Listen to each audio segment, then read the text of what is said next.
40 years after the invention of the telegraph, the telephone was adapted to increase the efficiency of sending and receiving messages. 100 years later, telephones began making their way from the office to the average home.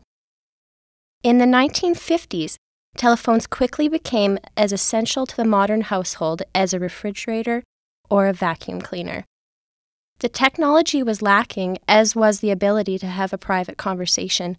Those surrounding the user could easily listen in.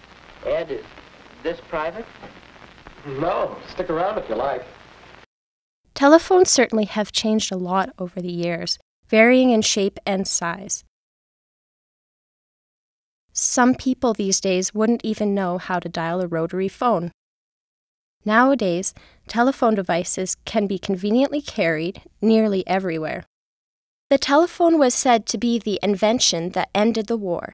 Imagine what an impact the introduction of the home phone would have had on the folks of the 1950s. Hello? Oh, hello, Wally.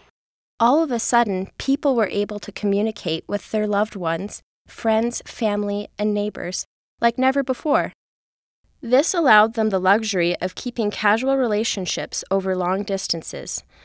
Arranging an important meeting or a romantic date had never been easier.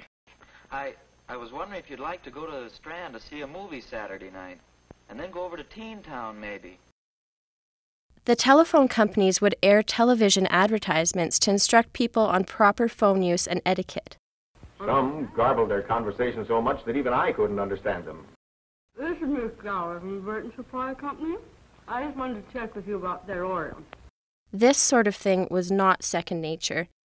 Speaking into the phone receiver, people would often forget there is an actual human being on the other end of the line. Well, get along close to your phone. Ain't gonna bite you, Ed. What say? Can't you hear me?